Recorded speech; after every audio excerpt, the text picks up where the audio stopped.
estos últimos tiempos que estamos viviendo, muchas preguntas pasan por nuestra cabeza. ¿Será que el Apocalipsis tiene la respuesta para todo esto? ¿Qué sentido tienen guerras, hambres, pestes, persecuciones, los sufrimientos de los fieles de la iglesia?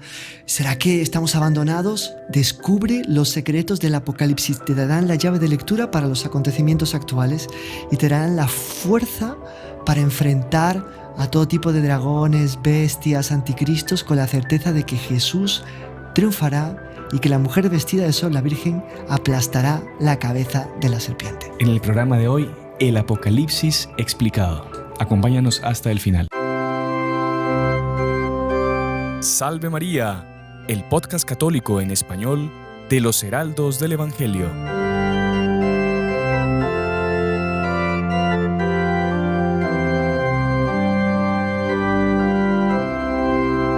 Muy estimados amigos que nos acompañan una semana más en nuestro programa Salve María con los Heraldos del Evangelio, bienvenidos al podcast del día de hoy, en el que tenemos la alegría de contar nuevamente con nuestro estimadísimo Padre Carlos Berner. Salve María, Padre Carlos. Salve María, hermano Sebastián, aquí estamos, al pie del cañón. Bienvenido, Padre, una semana más para que grabemos este programa, aprovechándolo que está aquí en El Salvador durante estos días. Y entre las muchas cosas que el Padre Carlos ha estudiado y ha enseñado a lo largo de su vida, él ha dado varios cursos al respecto del Apocalipsis, que este es un libro, Padre, que yo me acuerdo por lo menos cuando era pequeño, usted escuchaba a la gente mayor diciendo, no, que el Apocalipsis no se puede leer, porque si usted lo lee y no lo entiende, se vuelve loco. Entonces había un montón de mitos así de que el Apocalipsis era un libro así como que misterioso, raro, oculto, una cosa medio mal entendida. Entonces hoy vamos a quizá entender un poco de dónde viene el libro, quién lo escribió, en qué época, cuándo, y un montón de visiones que tiene, que las iglesias, que las bestias, los sellos. O sea, así muy sintéticamente, porque no es un curso, es un podcast simplemente. Queremos que usted nos explique y nos saque de un montón de dudas al respecto de este libro, pues de la revelación, justamente, del Apocalipsis. Padre. Sí. No sé. Que Apocalipsis viene de calipto, escondido, apos, sacar fuera. Entonces, justamente no es un libro para enredar las mentes. Es un libro para revelar lo que está oculto. Por tanto, es un libro que tiene un sentido y tiene algo que decirnos. Vale, Padre. Eso está claro. Sí, es que ahora, a primera vista, claro, que lo coge por primera vez, se pone a leer y dice, bueno, ¿y esto qué es, no? O sea, ¿qué quiere decir? ¿Qué viene a significar? Para entenderlo es necesario, primero, claro, conocer su autor, ponerlo en su contexto, pero también saber, y esto quizás lo tratamos ya de una vez, que quien no conozca bien la apocalíptica del Antiguo Testamento y todo lo relativo al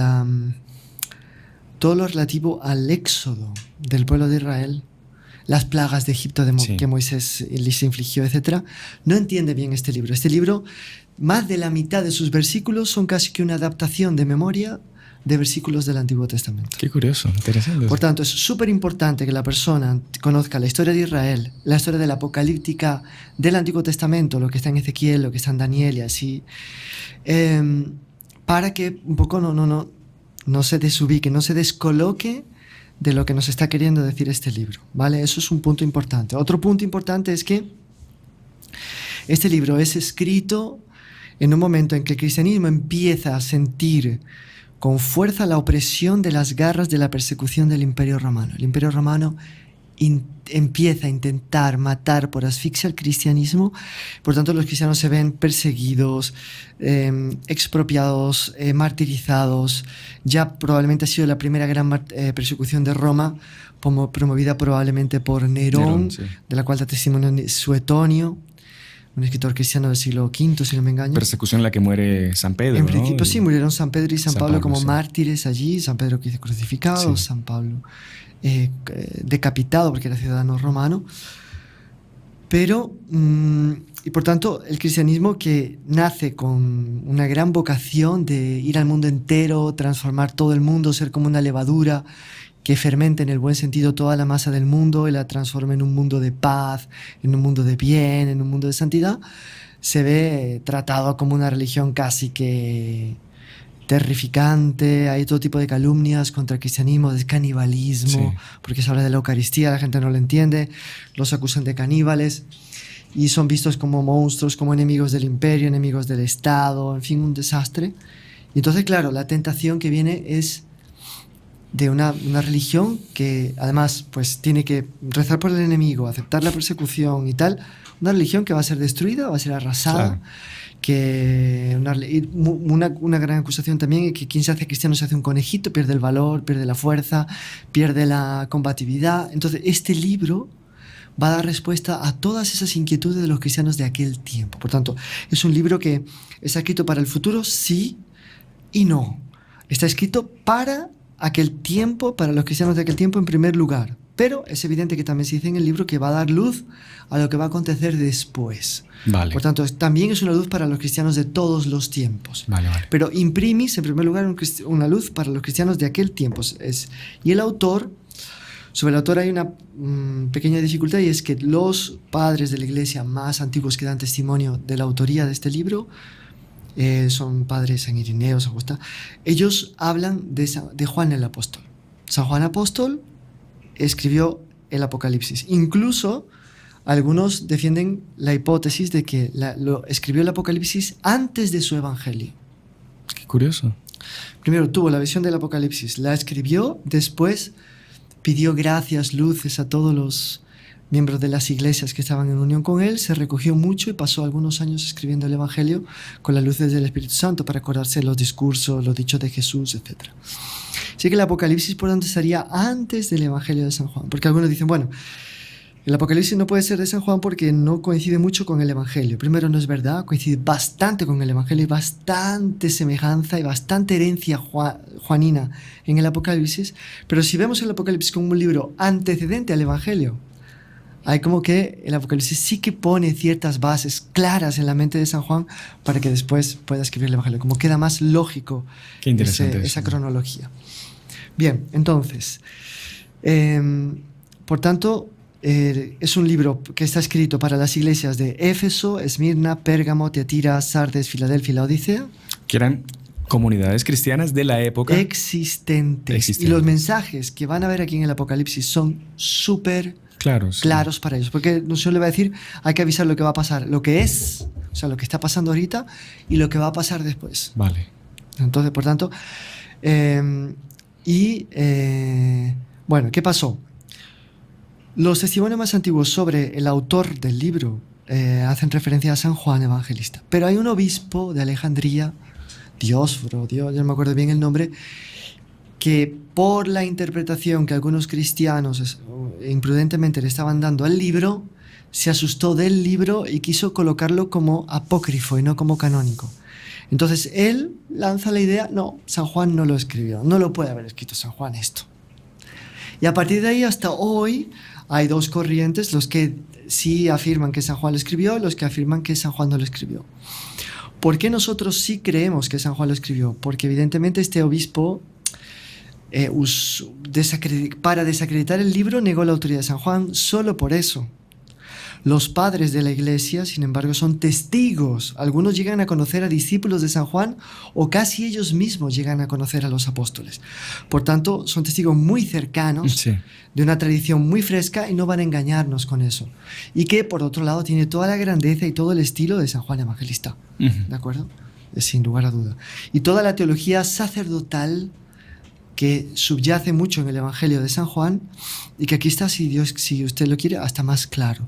Y también todo el papel de la Virgen, que aparece de modo muy especial en el Evangelio de San Juan y que aquí aparece también en el capítulo 12 de una manera muy impresionante. Que después usted nos va a vamos a intentar dar el tema. un poco de algunas Para solo para que sepan, esto va a ser como un pequeño abrebocas, una degustación, porque el padre Carlos, pues como ya hemos dicho en otros programas, él en la casa de los heraldos donde vive, en España, en Madrid, tienen su podcast también, sus cursos, y el padre pues profundiza mucho respecto de la Biblia y está por empezar un curso sobre el Apocalipsis, que desde ya pues les invito a todos a que lo puedan seguir. Ustedes ven que es un tema súper interesante, que ya nos tiene enganchados y que el padre seguirá profundizándolo ahí en el canal de España, que le vamos a dejar el link también acá.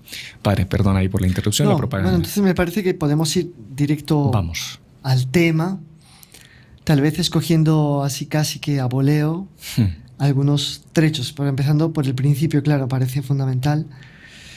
O sea, el principio del Apocalipsis, ¿qué nos da a entender? Que es un libro que además de ser una revelación, es un acto de culto, es un acto litúrgico.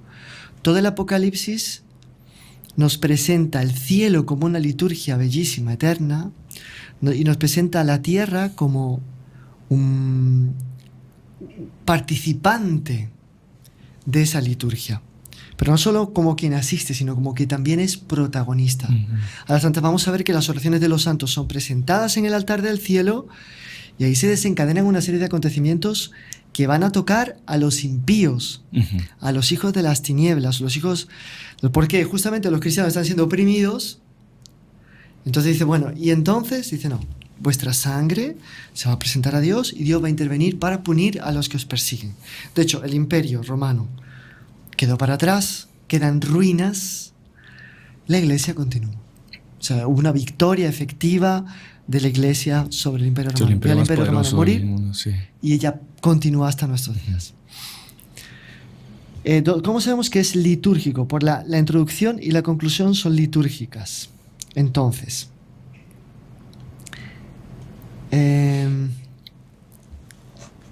dice aquí, Juan a las 7 iglesias de Asia. El saludo característico, como en la misa decimos, la gracia de nuestro Señor Jesucristo. Pues aquí, gracia y paz a vosotros de parte del que es, del que era y del que ha de venir, de parte de los 7 espíritus que están ante su trono, que esto va a aparecer después, de parte de Jesucristo, el testigo fiel, el primogénito de entre los muertos, el príncipe de los reyes de la tierra. Pues, Jesucristo no es un vencido, Jesucristo no es un derrotado, Jesucristo aquí es presentado como vencedor y un triunfador, el más colosal de toda la historia. Al que nos ama y nos ha librado de nuestros pecados con su sangre y nos ha hecho reino y sacerdotes para Dios su Padre, a Él la gloria, el poder por los siglos de los siglos. Amén. Entonces es un himno litúrgico de oración, de introducción litúrgica. Y en la conclusión del libro también va a haber un diálogo litúrgico. Yo, Jesús, he enviado a mi ángel para dar testimonio de esto a las iglesias. Yo soy la raíz y la descendencia de David, la estrella radiante de la mañana. El espíritu y la esposa dicen, ven. Y quien lo oiga diga, ven. Y quien tenga sed, que venga. Y quien quiera, tome el agua de vida gratuitamente. Yo declaro que... Entonces, y Jesús dice, sí, vengo pronto, amén. Ven, Señor Jesús. La gracia del Señor Jesús esté con todos vosotros. Por tanto, el Apocalipsis se abre con un diálogo litúrgico y se cierra con un diálogo litúrgico y nos cuenta una liturgia que sucede en el cielo. Sobre todo en la primera parte, digamos que el Apocalipsis tiene como que tres grandes partes. La primera hasta el capítulo 11, que son las primeras series de trompetas, sellos. Sí. Son 7 sellos, 7 trompetas, una especie de plaga de Egipto que caen. A partir del capítulo 12, con la Virgen que aparece, la mujer vestida de sol, va hasta la derrota del mal total, completa y absoluta, y por fin la glorificación del bien y los últimos acontecimientos de la historia. ¿De acuerdo? Entonces, el cielo, por tanto, lo presenta el Apocalipsis como una bellísima liturgia que se ve a partir del capítulo 4, muy bonita, cuando aparece primer gran escenario, como si nos describiese cómo es una iglesia. Sí. Nos presenta a Dios sentado en su trono, los 4 seres vivientes, nos presenta a los 24 ancianos que se arrodillan y le rinden culto. Después aparece el Cordero, que va a abrir los 7 sellos. Y después empiezan a abrirse los 7 sellos. Y ahí se empieza a mostrar la relación que hay entre la liturgia del cielo y la actuación de los fieles en la tierra, como una vida sacerdotal, justamente. La vida del cristiano aquí es una vida de dar culto a Dios en todo lo que haga. Entonces, bueno, para reforzar el aspecto litúrgico y de culto, es bueno que pasemos un poco a ver cómo se presenta nuestro Señor a San Juan. Entonces, me volví, dice San Juan, para ver la voz que hablaba conmigo, y vuelto vi 7 candelabros de oro. Estos 7 candelabros de oro representan las 7 iglesias, pero también representan la iglesia, porque 7 en el Apocalipsis es plenitud. ¿En el Apocalipsis? En el Apocalipsis. Ya. Puede ser que en otros libros de la Escritura Sagrada también, pero en el Apocalipsis, plenitud. La numerología del Apocalipsis 7 es plenitud. Vale. Por eso el mal cuando actúa es 3,5. Un tiempo, 2 tiempos, medio tiempo, 42 meses, 1260 días creo que siempre 3 años y medio. Ese es el mal siempre. El mal es la mitad, porque aunque no importa que temporalmente dure más o dure menos, pero es imperfecto. Dios es el único que hace las obras septenarias. 7, plenitud. Al mal duró 800 siglos, pero fue 3,5. No consiguió perfección absoluta. Qué interesante. 3,5 alude al tiempo de sequía que tuvo el pueblo de Israel con Elías, ¿no? Que fue la castigo que Dios le dio. Entonces, tiempos negativos, tiempos en que actuó el poder del mal, la mitad de lo que Dios puede actuar. Qué interesante. Que ya da una idea también de la superioridad del bien sobre el mal, para quitar este espíritu de derrotismo que podía invadir a los cristianos viéndose perseguidos por el Imperio Romano. Bueno, entonces, y en medio de los candelabros de oro vi como un hijo de hombre, vestido de una túnica talar y ceñido el pecho con un cinturón de oro. Por tanto, un hijo de hombre, o sea, un hombre, túnica talar, sacerdotal y ceñido el pecho con un cinturón de oro. ¿Que representa el sacerdocio, eso o no? Sí, ¿O no? sí y sí, en el sentido.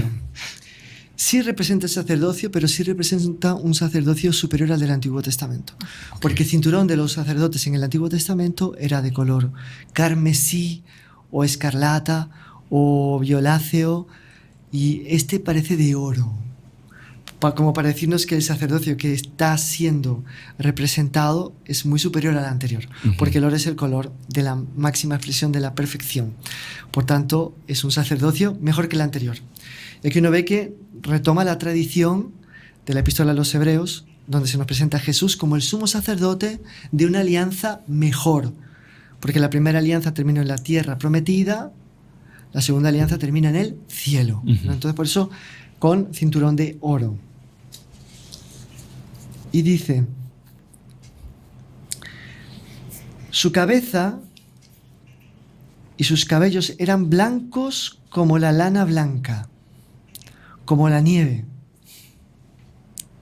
Lo más blanco que puede haber, albísimo, entonces, bueno, purísimo. ¿esto qué quiere decir? ¿No? Sí.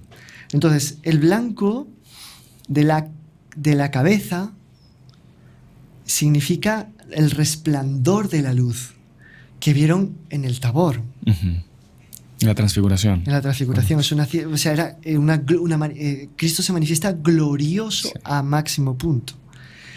La blancura de los cabellos significa en Ezequiel la eternidad de Dios. Por tanto, aquí hay ya atributos divinos que empiezan a aparecer y que le son atribuidos a Jesús. Todo el Apocalipsis está lleno de muchísimos atributos de máxima perfección humana y de la total perfección divina que se atribuyen a Jesús. Y sus ojos como llama de fuego. ¿Qué significa esto? Primero, estéticamente es muy difícil de representar esto. Sería hasta casi asustador, ¿no? Es que el Apocalipsis no es estético, es simbólico. Entonces, los ojos como llama de fuego significa aquel que lo conoce todo. Tiene la omnisciencia divina. Estos ojos de fuego se le atribuyen directamente a Yahvé en los libros apocalípticos. Pero se le atribuyen a Jesús. Entonces son atributos que eran de Dios, se le atribuyen a Jesús porque Jesús es Dios. Claro. ¿De acuerdo? Sus pies eran semejantes al bronce bruñido incandescente en el crisol. ¿Qué significa esto? El gran gigante de Nabucodonosor era cabeza de oro, pecho de plata, tal, pies de barro, hierro amalgamado con barro, que no se amalgaman. Entonces, el resultado es que por causa de esos pies el imperio todo se cae. Entonces, a Jesús le ponen pies de bronce. Y de un bronce ardiente, o sea, donde él pise, destruye todo, arrasa todo. El bronce como que una solidez, el imperio, o sea, él es capaz de fundar un imperio verdaderamente sólido. Esa es la Iglesia Católica. No sé si interesante, claro. sí, interesante. Bueno.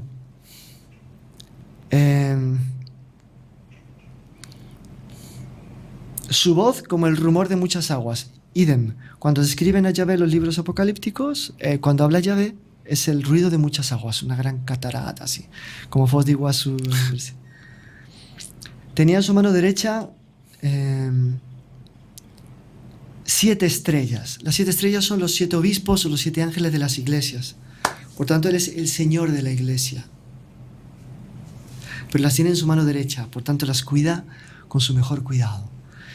Por tanto, ¿está siendo perseguida, iglesia? Tranquila.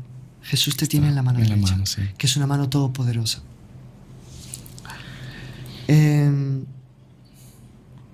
Y después dice, y de su boca salía una espada aguda de doble filo.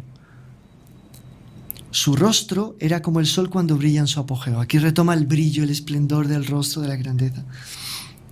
Cuando lo vi caí a sus pies como muerto, pero él puso su mano derecha sobre mí, diciéndome. Esto es interesante porque San Juan había visto a nuestro Señor resucitado, muerto, sudando sangre, en el esplendor de la gloria en el Tabor, y nunca se desmayó. Pero aquí, el mismo San Juan que va a dar testimonio de haber visto la gloria de nuestro Señor, aquí no aguanta, porque es tanto el poder de la divinidad que supera la naturaleza humana, la naturaleza humana capitula. Es toda una infusión de ánimo en todas las iglesias que están siendo perseguidas, impresionante. Él dice que siente morir ahí, que se cayó a los pies. Dice, cuando lo vi, caí a sus pies como muerto. Como muerto. Pero él puso su mano derecha sobre mí diciéndome, no temas. Yo soy el primero y el último, otro atributo divino del Antiguo Testamento que se atribuye a nuestro Señor aquí. El viviente también se le dice Yahvé, el viviente se le atribuye a nuestro Señor. Viviente porque ha resucitado para una vida que no tiene vuelta atrás, que es para siempre, que es eterna, que es perfecta, que es... Estuve muerto, pero ya ves, vivo por los siglos de los siglos, vida eterna, y tengo las llaves de la muerte y del abismo. Tener las llaves de la muerte y del abismo en el Antiguo Testamento es el Señor completo y absoluto del más allá. No solamente va a ser Señor de la historia, sino es Señor del más allá. O sea, domina todo, puede todo, tiene todo en sus manos. Escribe pues lo que estás viendo, lo que es y lo que ha de suceder después de esto. Ahí explica el simbolismo de las iglesias y tal. Y ahí entonces empieza a mandar cartas a las iglesias. Son 7 iglesias, a cada iglesia le va a mandar una carta específica. Que cada una como que la describe, ¿no? Le da una característica y como que algunas las regaña, ¿no? Sí, solo a una no la regaña y solo a una solo la regaña. Al resto les da... Una descripción de lo que son. No, un regaño y un reconocimiento. Vale. Ahora, ¿cuáles son las características? Describe las tentaciones de la iglesia en aquella época, que son súper reales, porque en tal iglesia entonces había muchísimo culto a los Juegos Olímpicos, entonces no sé cuántos de los cristianos, entonces justo ahí les regaña de una manera, de otra. No vamos a entrar en los detalles porque esto queda para el curso, pero las grandes tentaciones son 3.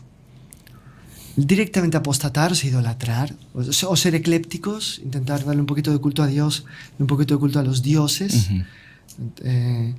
Otra tentación es deformar la iglesia, cambiar la doctrina de la iglesia en la línea de la depravación.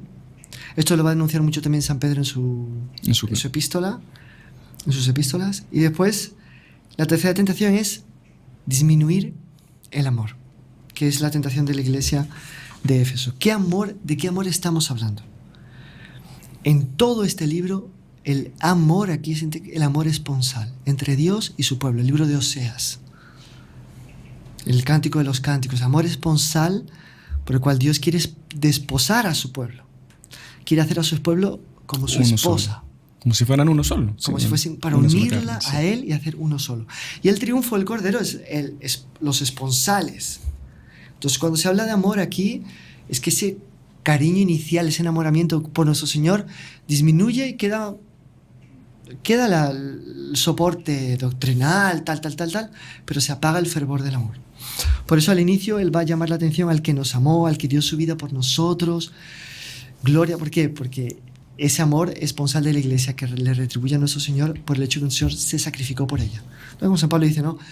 Hay que dar la vida por la esposa. Nuestro Señor lo hizo, la esposa tiene que amar y respetar y querer a su marido de esa manera. Bueno, nos saltamos lo de las 7 iglesias porque... Lo explicará después en el curso. Sí, es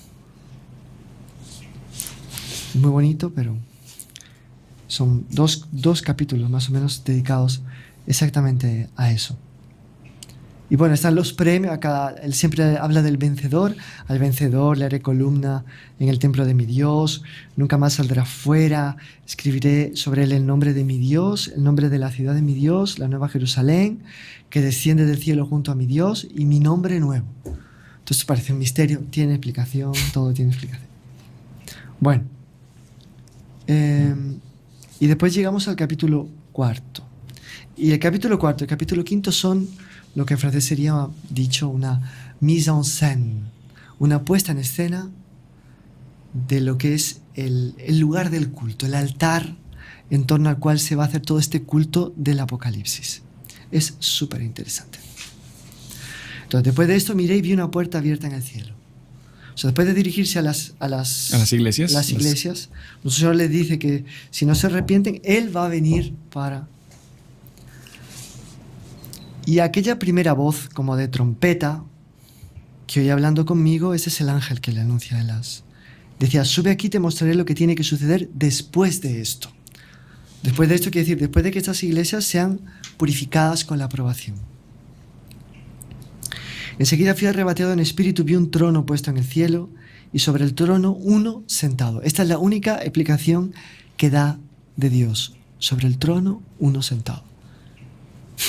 Ezequiel es mucho más prolijo, describe el trono de Dios, que delante de él sale un río de fuego, que tiene 4 ruedas de fuego, que Dios le da toda la...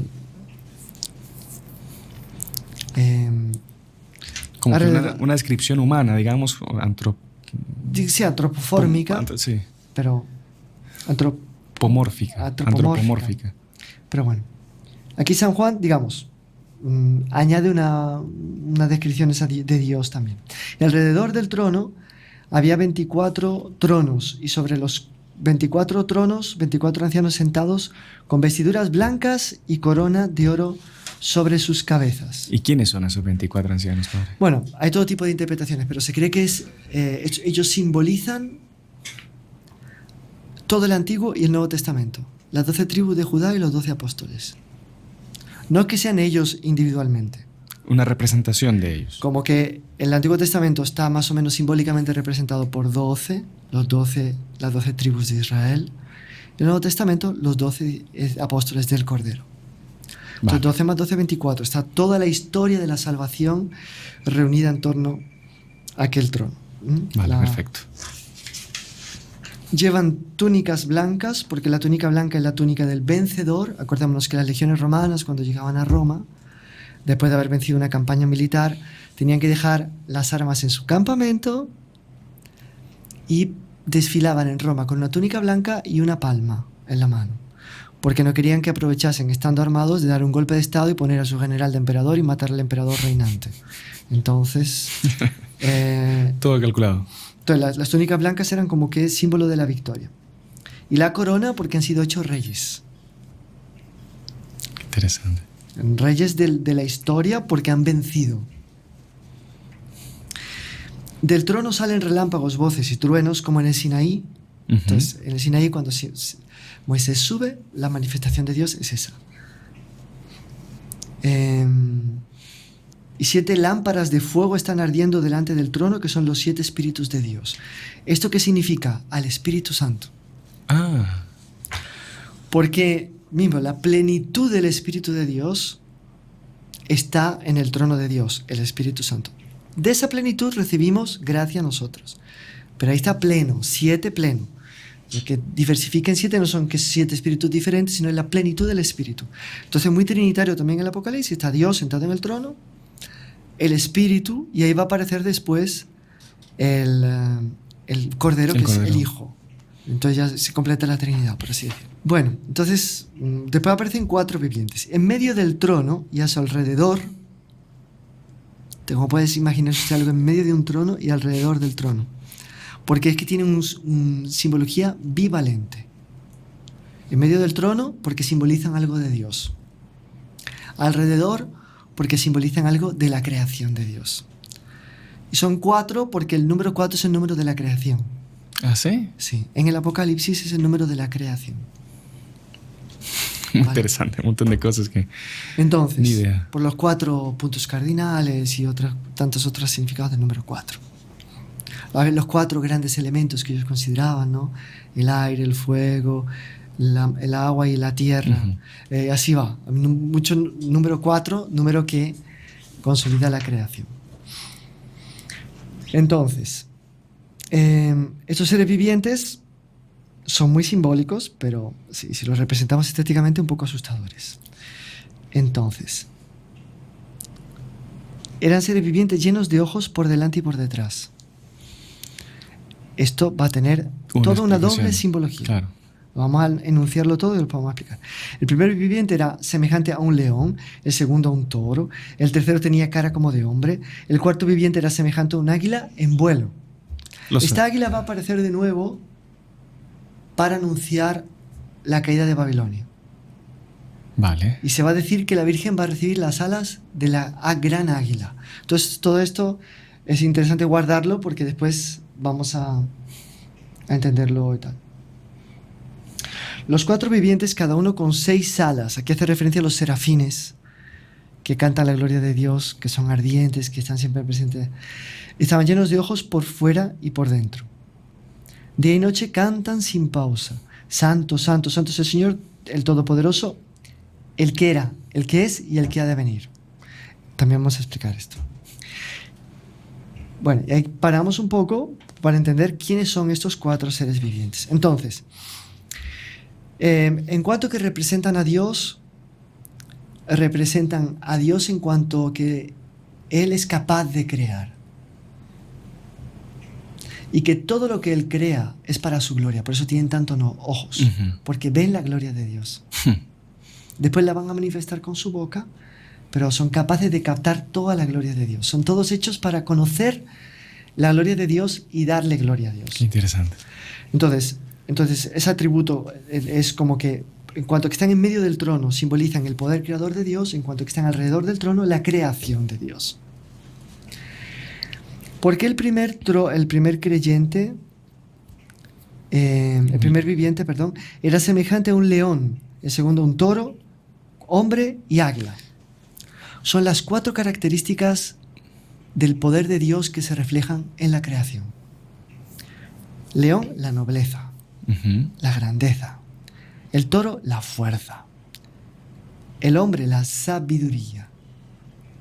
Y el águila, la elevación. O sea, toda la creación tiene que llevarnos a elevarnos a Dios.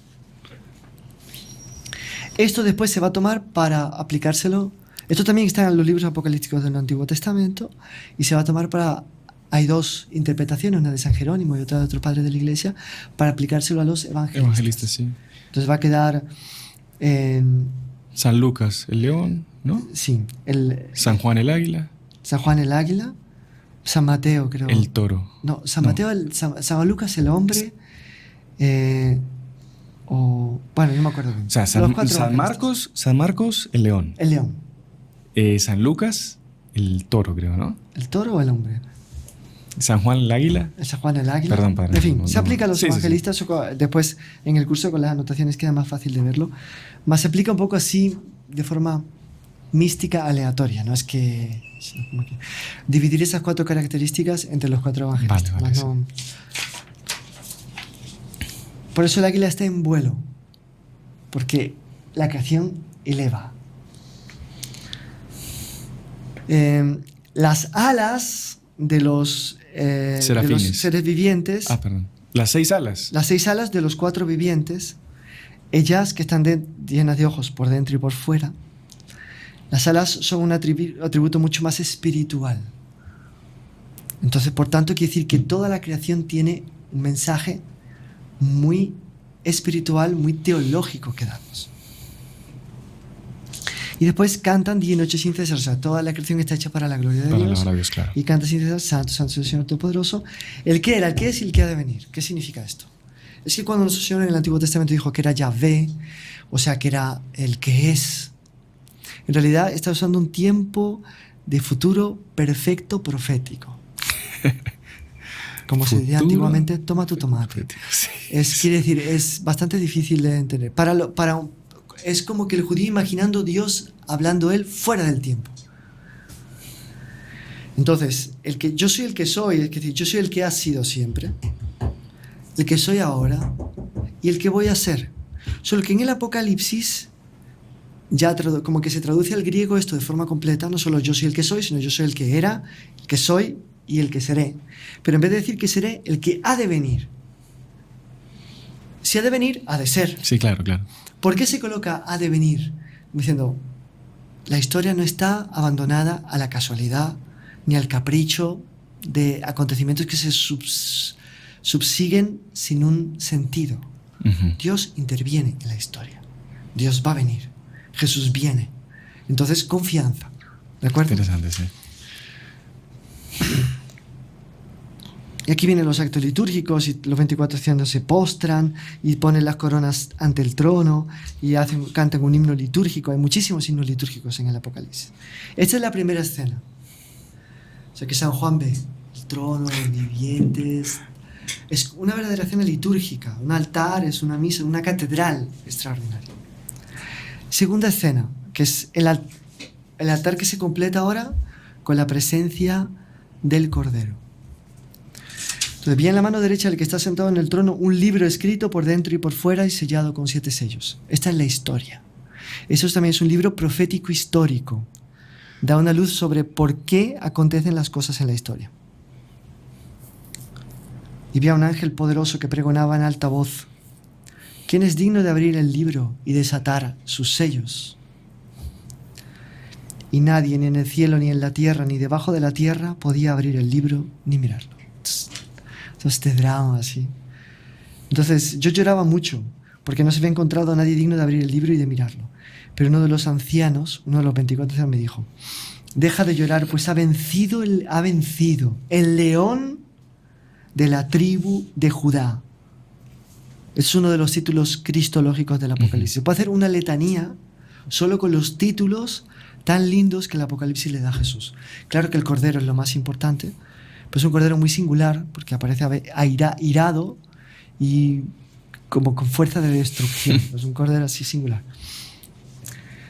Entonces, ha vencido el león de la tribu de Judá, el retoño de David, y es capaz de abrir el libro y sus 7 sellos.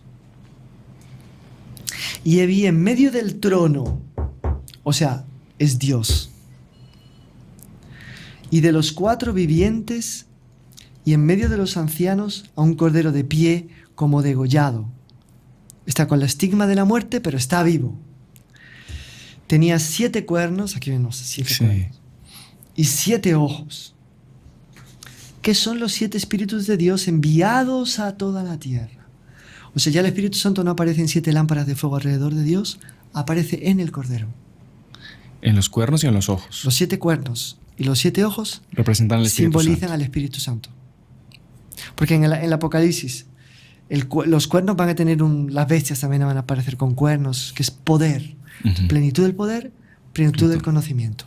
Vale. Lo sabe todo y lo puede todo. Sí, sí. Es un Cordero totalmente omnipotente. Entonces ya tenemos Padre, Hijo y Espíritu Santo, solo que el Espíritu Santo aparece en el Hijo. Qué interesante. En el Cordero.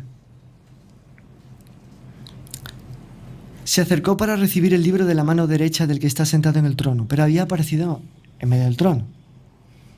Entonces, cuando recibió el libro, los 4 vivientes, los 24 ancianos se postraron ante el Cordero. Tenían cítaras y copas llenas de oro, llenas de perfume, que son las oraciones de los santos. Y aquí entra la liturgia de la tierra que se junta con la liturgia del cielo. Es precioso. Sí, sí, sí. Por eso algunos autores dicen que el Apocalipsis es como que una gran misa, y la misa es como que un pequeño Apocalipsis o una pequeña participación en el gran Apocalipsis, en la gran misa del cielo. Qué bonito es. Y ahí canta, y entonces, que son las oraciones de los santos, y cantan un cántico nuevo. Eres digno de recibir el libro, abrir sus sellos, porque fuiste degollado, y con tu sangre has adquirido para Dios hombres de toda tribu, lengua, pueblo, nación, y has hecho de ellos para nuestro Dios un reino de sacerdotes, y reinarán sobre la tierra. Miré y escuché la voz de muchos ángeles alrededor del trono, y de los vivientes, y de los ancianos, Y eran miles, miríadas de miríadas, y decían con voz potente: digno es el Cordero degollado. Otro himno, otro cántico, otra liturgia, de recibir el poder, la riqueza, la sabiduría. Por eso la gente se asusta. ¿Por qué una iglesia tan rica? Porque lo va a recibir aquí. El poder, la riqueza, la sabiduría, la fuerza, el honor, la gloria y la alabanza. Es por eso que San Francisco de Asís, tan pobre, decía que la pobreza llegaba hasta la puerta de la sacristía. Claro. ¿Por qué? Porque a Dios al Cordero no se le puede negar todo esto. Él es dueño de todo. Y escuché a todas las criaturas que hay en el cielo, en la tierra, bajo la tierra, en el mar, todo cuanto hay en ellos, que decía: el que está sentado en el trono y el Cordero. Aquí entra todo el universo, junto con todos los santos del cielo, a alabar al Cordero. Alabanza, honor, gloria, poder por los siglos de los siglos. Y los 4 vivientes, toda la creación, respondía: amén. Y los ancianos se postraron y adoraron al Cordero. Es Dios. Que la divinidad de nuestro Señor aparece de forma simbólica, pero sí, muy clara. Y aquí empieza la historia, digamos. Empiezan a abrirse los sellos. Pero son las 2 grandes escenas litúrgicas así. Ahí vienen los... Y aquí viene algo pintoresco. El Cordero se va a transformar en un caballero. Porque dicen: ¿y ustedes, heraldos, por qué las botas? Porque el Señor se presenta como caballero 2 veces en el Apocalipsis. Aquí y al final, cuando aparece para vengar a sus enemigos. Entonces dice: cuando el Cordero abrió el primero de los 7 sellos, miré y oí a uno de los vivientes que decía con voz de trueno: ven. Voz de trueno es voz de Dios. Dios habla con la fuerza del trueno. Incluso en San Juan, cuando Dios le habla a Jesús y le dice: lo he glorificado y lo glorificaré de nuevo, muchos judíos oyeron solo voz de trueno. Entendieron: Dios ha hablado, pero no entendieron qué. ¿Qué dijo? Claro. Entonces dice: vi un caballo blanco, el jinete tenía un arco, se le dio una corona y salió como vencedor y para vencer otra vez. Este es nuestro Señor Jesucristo. El jinete blanco primero es nuestro Señor. Él ha salido el primero al combate. Tiene un arco, que es el arma para poder traspasar a sus enemigos. Después aparecerá la espada y voz de trueno: ven. Por tanto, quiere decir que el primer caballero es el propio nuestro Señor, que es vencedor porque venció en la cruz y ha comparecido en la historia para volver a vencer. Para volver a vencer. O sea, el gran personaje importante, basilar de toda la historia, es que nuestro Señor está con nosotros, montado en su caballo, armado, y nos está acompañando para vencer. No sé si está claro. Sí. Aparece un caballo rojo, que ya son caballos que aparecen para infringir castigos. Castigos a la tierra, ¿no? El primero va a quitarle la paz a la tierra y va a hacer con que los hombres se degüellen unos a otros, y tiene también una gran espada. Entonces, cuando también hay una... Cuando veamos que hay muchas guerras, está el caballero rojo suelto. Pero que puede ser que un ángel, un mandado a... Perdón, yo aquí sí, desde entonces, mi ignorancia ¿qué pasa? Sí, completa. lo que queda claro es eso, porque aquí en el Apocalipsis los demonios aparecen mucho al servicio de Dios. También, claro. Que ejecutan obras malas, pero porque Dios quiere que porque usted se acuerda, no sé, en todo esto. Pero también hay ángeles buenos que ellos mismos infligen el castigo a los malos. Porque entonces, ¿se acuerda esta barbaridad que hicieron el año pasado ahí en París, en los Juegos Olímpicos? Que era como una especie de representación, una burla, sí, ¿no? Pero sí, que al centro salía un caballero negro, sí, y que muchos decían: no, era un caballero del Apocalipsis que representa no sé qué historia. Pero claro, como hay tanto desconocimiento, la gente pensaba que estaban anunciando el fin del mundo y no sé qué rollo, pero... No, estamos muy lejos del fin del mundo, porque los primeros 4 sellos son 4 caballeros, es nuestro Señor y otros que vienen a punir el mundo. Por tanto, no están trabajando contra nuestro Señor, sino a favor de nuestro Señor, por orden de Él. Como que son subsecuentes al comparecimiento de nuestro Señor, para ya ir preparando a la humanidad para el triunfo de nuestro Señor. Vale, perfecto. Entonces, el tercer sello era un caballo negro que tenía una balanza. ¿Que esto qué es? Esto es... Porque estos precios que va a anunciar aquí, oí una voz en medio de los 4 vivientes que decía: una medida de trigo, 1 denario, 3 medidas de trigo, 1 denario, el aceite y al vino no los dañes. O sea, una alzada de precios en los mercados. Sí, curioso, ¿no? Sí, es otra forma de castigar. Una forma de castigar: el caballo rojo, guerra. Segunda forma de castigar, La economía. tocar la economía. Suben los precios, imposible comprar y hay. Bueno, esto nos va sonando porque esto Sí. va pasando. O sea, Sí. esto pasa en nuestros tiempos, pasa en nuestra actualidad. Cuando se abre el cuarto sello, oí la voz del cuarto viviente que decía, ven. Y vi un caballo amarillento, y gente se llama Muerte, y el abismo lo seguía. Se le dio potestad sobre cuarta parte de la tierra para matar con espada, hambre, epidemias y fieras salvajes. ¿De acuerdo? Entonces, estos son las 3 grandes formas de castigar el mundo que Dios tiene. Guerra, economía y pestes y hambre y... Antiguamente había una oración ¿no? que nos libre del hambre, De la peste y de la guerra. y de la guerra. Sí. Porque son los 3 grandes males. Entonces, ¿esto qué es?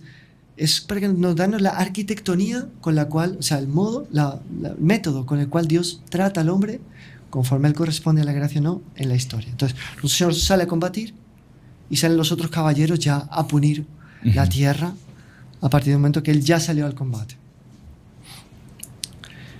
Cuando se abrió el 5.º sello, vi debajo del altar, aquí aparece un altar en el cielo, las almas de los degollados a causa de la palabra de Dios y del testimonio que mantenían. Los mártires. Exactamente. Los habla de degollados porque como el cordero aparece como degollado, Sí. ellos son también como otros corderos degollados. Corderos inmolados en unión con nuestro Señor inmolado. Y gritaban con voz potente, ¿hasta cuándo, dueño santo y veraz? O sea, lo consideran como el dueño de la historia. Señor de la historia. Vas a estar sin hacer justicia y sin vengar nuestra sangre de los habitantes de la tierra. Wow. Esto es la única vez en la Biblia en que se habla de la venganza santa. Esto va a volver después, capítulo 8 y capítulo 14, si no me engaño, en que se va a dar la venganza propiamente Claro. de los... A cada uno de ellos se le dio una túnica blanca y se le dijo que tuvieran paciencia todavía un poco, hasta que se completase el número de sus compañeros y hermanos que iban a ser martirizados al igual que ellos. O sea, dice, no, va a haber justicia, va a haber venganza. Calma. Estáis premiados, Pero están debajo paciencia. del altar porque como que son ofrecidos en holocausto Sí. también, pero está esperando que se complete el número para que el holocausto siendo completo, Dios pueda intervenir. O sea, tiene una medida, Dios, de mártires, después de eso, Él interviene. O sea, es una sangre que no se va a quedar impune No. en ningún momento, claro. Dios la va a cobrar. Esto lo comenta Santo Tomás, ahí tiene una Ujú. cuestión sobre la venganza santa Sí. en la Suma Teológica, lo comenta San Agustín. También, y bueno, lo comentan muchísimos padres de la Iglesia. Entonces, 6.º sello. Se produjo un gran terremoto. El sol, esto aquí interesante, el sol se puso negro como un sayal de pelo. La luna entera se tiñó de sangre. Las estrellas del cielo cayeron a la tierra como caen los higos de una higuera cuando la sacude un huracán. Desapareció el cielo como un libro que se enrolla, y los montes e islas se desplazaron de su lugar. Los reyes de la tierra, los magnates, los generales, los ricos, los poderosos y todos, esclavos y libres, se escondieron en las cuevas entre las rocas y decían a los montes y a las rocas, caed sobre nosotros y ocultadnos de la vista del que está sentado en el trono y de la ira del cordero. El cordero, el animal más mansito, más bueno, cuando se le atribuye en otros libros del Antiguo Testamento el cordero, la figura del cordero a nuestro Señor, es porque es manso, silencioso, pero aquí aparece lleno de ira y que va a punir a todos los que han atingido, tocado a...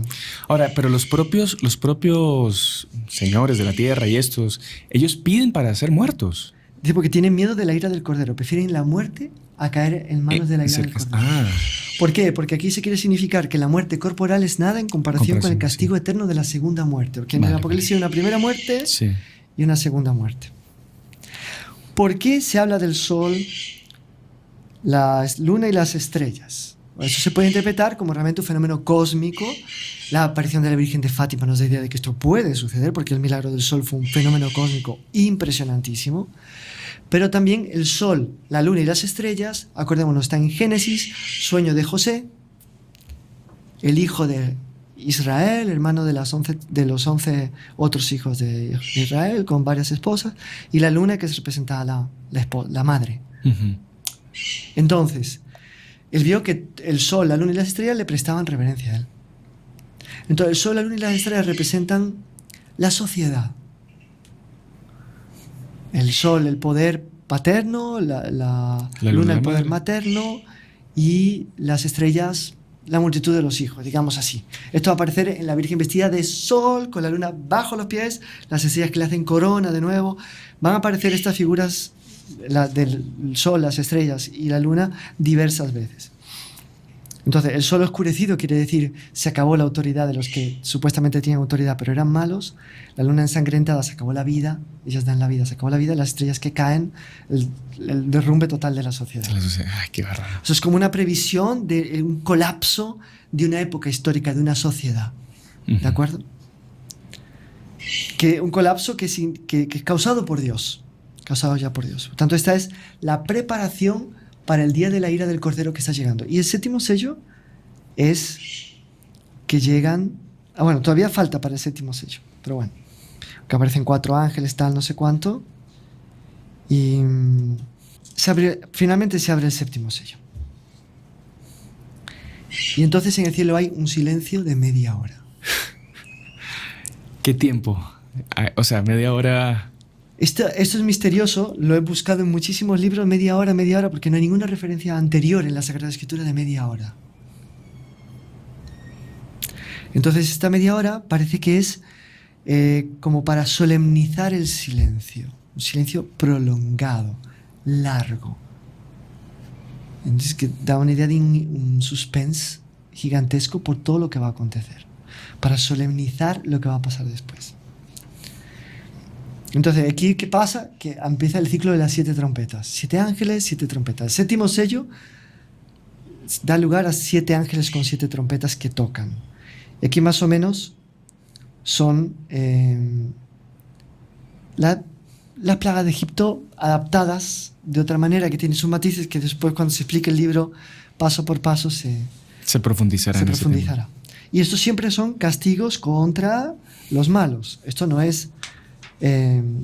lo de las trompetas lo va a dejar entonces. Lo de las trompetas lo dejamos porque si lo meten, es que ya va pasando el tiempo aquí. Sí, ya van. Ya tenemos que terminar ya.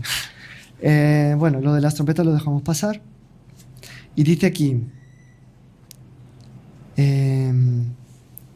todo termina, esta serie de 7 trompetas termina con la muerte y la resurrección de los 2 testigos, que también es los 2 olivos, que están en la profecía de Zacarías, que hace referencia al poder temporal y al poder espiritual, en cuanto representados por reyes buenos y sacerdotes buenos, que son como que muertos, pero que de repente resucitan y dejan apavorados a todos los reyes de la tierra. Pero estos 2 testigos, padres, son los que son asesinados por el anticristo. Sí.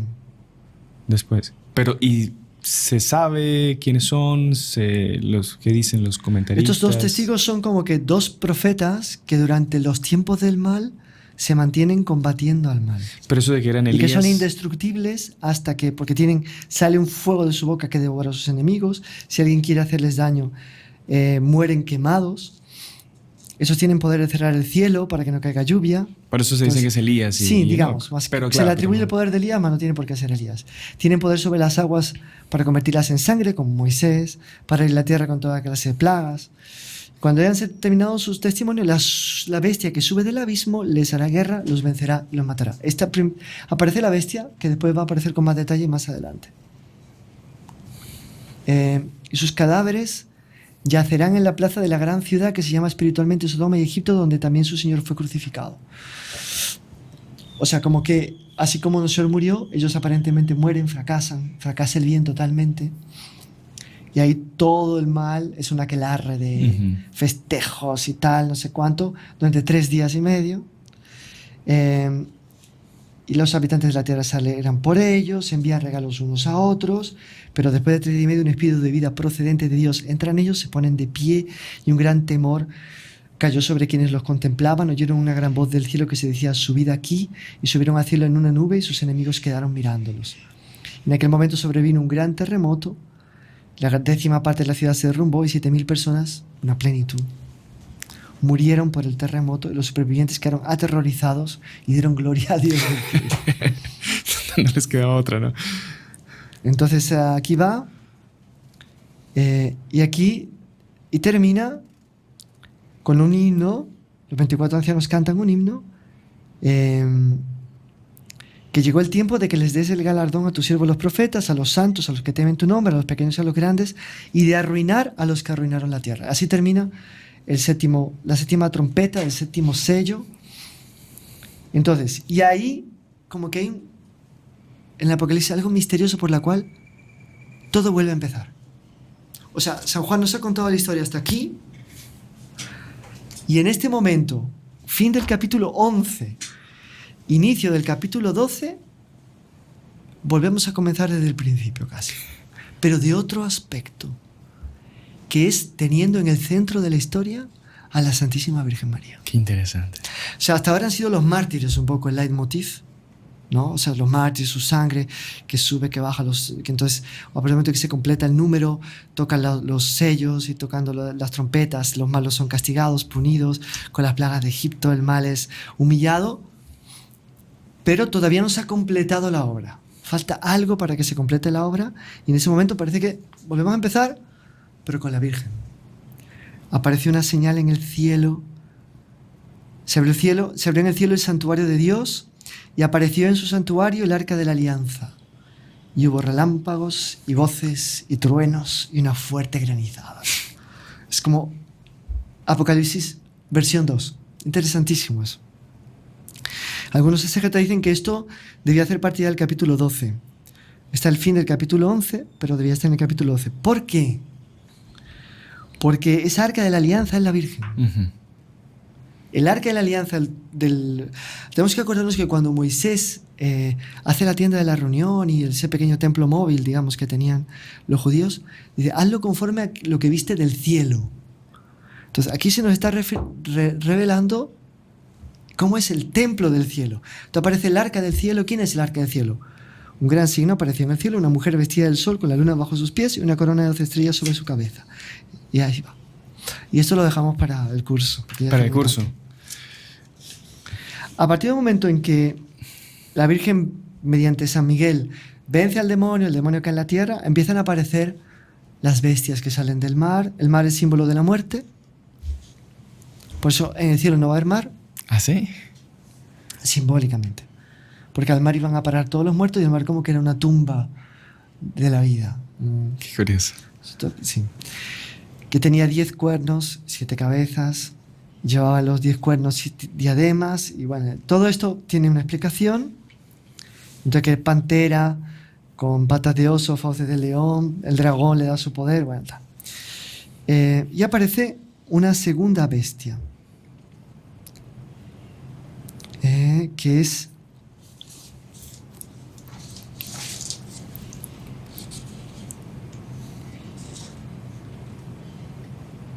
aquí está. Dice así: y se le dio el poder a la primera bestia de combatir contra los santos y vencerlos, como habían sido vencidos aquellos 2 testigos y muertos y tal.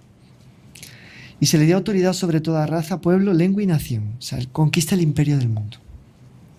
Lo adorarán todos los habitantes de la tierra.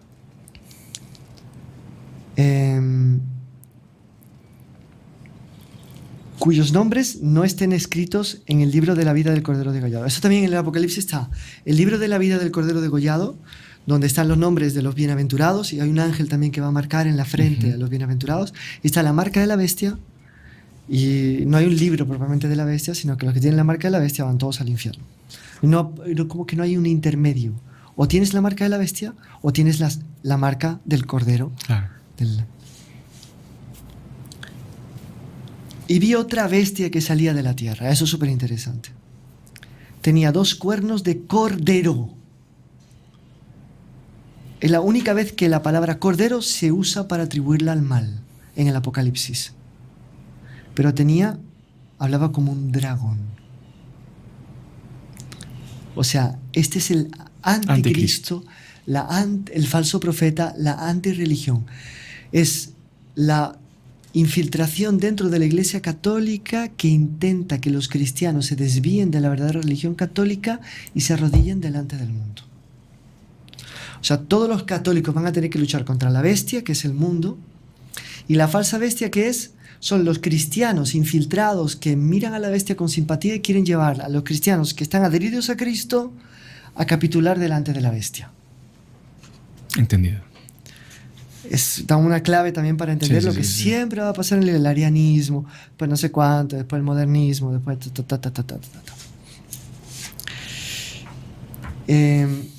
y se le dan poderes y esto y aquello. Y aquí después se ve, en contraste con esto, el Cordero que está en pie en Monte Sión, están los famosos 144.000 y después una multitud incontable que le da culto, le da gloria, se postra contra él y empiezan ya a proclamar que va a caer la gran Babilonia, que va a caer el mal va a acabar, que no sé cuánto, no sé qué. Mas toda la caída del mal empieza por el aparecimiento de la Virgen vestida de sol y la lucha de la Virgen contra el demonio y la victoria de la Virgen contra el demonio. Es muy bonito, como clave mariológica de la historia. Bueno, y ahí vienen un montón de otras cosas y vámonos para el final. Aquí vienen las copas de la ira de Dios que son derramadas contra los malos. La destrucción de Babilonia, de la mujer, aparece la mujer, aparece un montón de cosas malas. Todos los malos van a terminar mal, se devoran entre ellos y al final el falso profeta, las dos bestias, el dragón, al infierno. Se acabó. Y vence.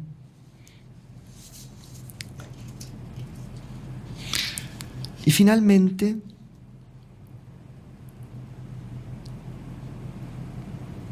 baja un ángel del cielo con la llave del abismo, una cadena grande en la mano, sujetó al dragón, la antigua serpiente, o sea, el diablo, Satanás, lo encadenó por 1000 años.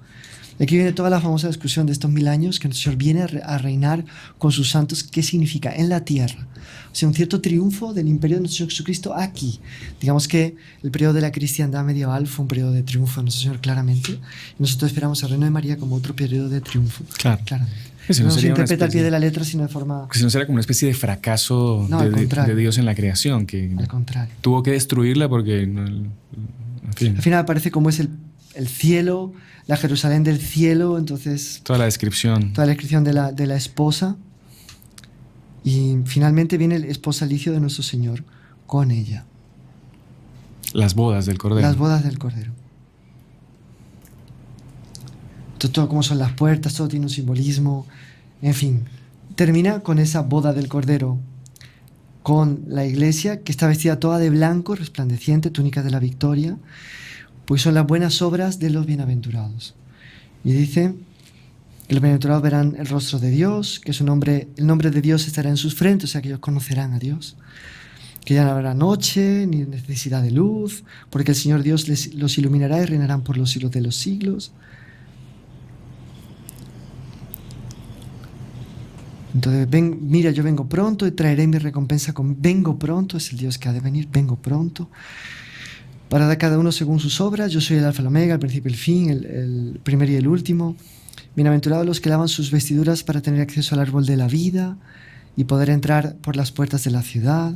Fuera los perros, hechiceros, lujuriosos, asesinos, idólatras, todo el que ama y practica la justicia. Yo, Jesús, he enviado a mi ángel y tal, no sé cuánto. Entonces el espíritu y la esposa dicen, ven. Y quien lo oiga diga, ven. O sea, termina con esa súplica, no solo intervenga realmente en la historia. Termina. Pronto, ya está. Buenísimo, padre. De verdad que yo creo que la mejor propaganda para el curso que usted quiere dar de profundizar el Apocalipsis, pues esta visión, no tan rápida, detallada, algunas cosas de lo que es este libro del Apocalipsis. Todo tiene un significado, exacto. Todo tiene una explicación y todo tiene un misterio, porque usted lo explica hasta cierto punto. Claro. Me da la impresión de que el Apocalipsis, a medida que van pasando las cosas en la historia, los propios acontecimientos van a hacer que leamos el Apocalipsis con otra claridad, visión, claro. Profundidad y visión. Uh-huh. No sé si está claro. Pues sí, padre. No, súper interesante, muy claro. Y pues, padre, ya tiene un alumno para su curso que soy yo. Yo voy a ver las clases, de verdad. Espero que las pueda grabar pronto. Y que la gente también que nos está acompañando en este programa, pues que de verdad aproveche esta oportunidad de profundizar más en estas maravillas pues, del Apocalipsis, que a veces nos cuesta mucho. Que nos da una clave para vivir como católicos en este tiempo. Para entender la grandeza de los acontecimientos que estamos viviendo y la grandeza de nuestro papel en estos acontecimientos. Si somos fieles, si nos sacrificamos, si luchamos, si nos oponemos, si procuramos derrotar, porque a las tantas va a decir, ¿no?, que en el capítulo 18 va a decirle, pues muy fuerte, pero va a decir que los buenos tienen que darle el triple de lo que la mujer mala les dio a ellos. O sea, tienen que luchar y tienen que... Sí, porque podríamos decir, padre, que hasta en cierto sentido la iglesia de hoy, digamos, sufre más que la iglesia en el Imperio Romano, digamos, no con otras profundidades y esto, sí, pero... Claro que sí. Evidente, porque como es obvio, no estamos exentos nosotros tampoco de esta infiltración famosa que es una característica de la iglesia desde sus primordios. O sea, gente que quiere pactar con el mundo, este falso cordero, no sé cuánto y tal. Entonces los católicos fieles se sienten pocos, pero al mismo tiempo el mundo más que nunca seductor, más que nunca persecutor, más que nunca opresor, tirano contra la iglesia católica. Lo vemos en Europa. Cualquier religión, cualquier cultura es promovida, subvencionada por la iglesia católica, es perseguida, desamparada. Si hay contra nosotros sacrilegios, ofensas. Nada, ni una palabra, ¿no? Dice que ahora murió no sé quién de no sé qué religión, en no sé qué templo de no sé qué religión en Francia, 1 minuto de silencio todo el parlamento. Degollaron a un sacerdote católico, un fanático musulmán, y el parlamento ni se dio por aludido, francés. Entonces, como que sentimos que también o sea... cuando cae la Babilonia, dice: alégrate cielo por ella y también vosotros los santos, los apóstoles y los profetas, porque Dios al condenarla ha reivindicado vuestra causa. Entonces, un ángel vigoroso levantó una piedra grande como una rueda de molino y la precipitó en el mar, diciendo: así con este ímpetu será precipitada Babilonia. El caso aludía al Imperio Romano, ¿no? La gran ciudad en cuanto pagano, en cuanto tal. Y no quedará rastro de ella. En proporción a su fasto y a su lujo, dadle tormento y duelo. Entonces, dice, oí una voz que decía: pueblo mío, salid de ella, salid de Babilonia, para que no os hagáis cómplices de sus pecados y para que no os alcancen sus plagas. Porque sus pecados se han amontonado hasta el cielo y Dios se ha acordado de sus crímenes. Pagadle con la misma moneda. Eso es un mensaje a los santos que están vivos en la tierra. Pagadle con su misma moneda. Devolvedle el doble en sus obras. Mezcladle en la copa el doble de lo que ella mezcló. Mezclar en la ira de Dios. O sea, que ella tenga que beber el doble de la ira de Dios en comparación con el doble que ella preparó de ira para los católicos. En proporción a su fasto y a su lujo, dadle tormento y duelo. Porque ella decía en su corazón: estoy sentada como una reina, no soy viuda y no veré duelo nunca. Por eso en un solo día vendrán todas sus plagas, muerte, duelo y hambre, y será consumida por el fuego, porque es poderoso el Señor Dios que la condena. Entonces, todo esto suena como para darnos ánimo, darnos fe, darnos entusiasmo para vivir estos días con el espíritu del cordero degollado, pero que es un cordero capaz de incutir miedo en sus adversarios, y del caballero divino, que aparece 2 veces, para derrotar a su vencedor y triunfador. Y entonces, para guiarnos a la victoria. Pero bueno, padre, yo le agradezco mucho de verdad, y como le digo, yo voy a seguir incentivando a la gente a que sigan ahí los programas que usted va a hacer al respecto, y que esperamos que sean bien pronto, padre, para poder seguirnos formando. Sí. Y si necesita ayuda, pues me avisa y ahí los grabamos. Padre, si quiere, denos una bendición para terminar. Sí. Y bueno, agradeciendo a todos los que nos han acompañado y a usted por haber venido aquí a El Salvador y acompañarnos en la actividad que tuvimos, y también por estos programas que tanto bien creo que han hecho a la gente y harán a todos los que los seguirán viendo. Pues por intercesión de María Inmaculada, la bendición de Dios Todopoderoso, Padre, Hijo y Espíritu Santo, descienda sobre ustedes y permanezca para siempre. Amén. Salve María. Salve María.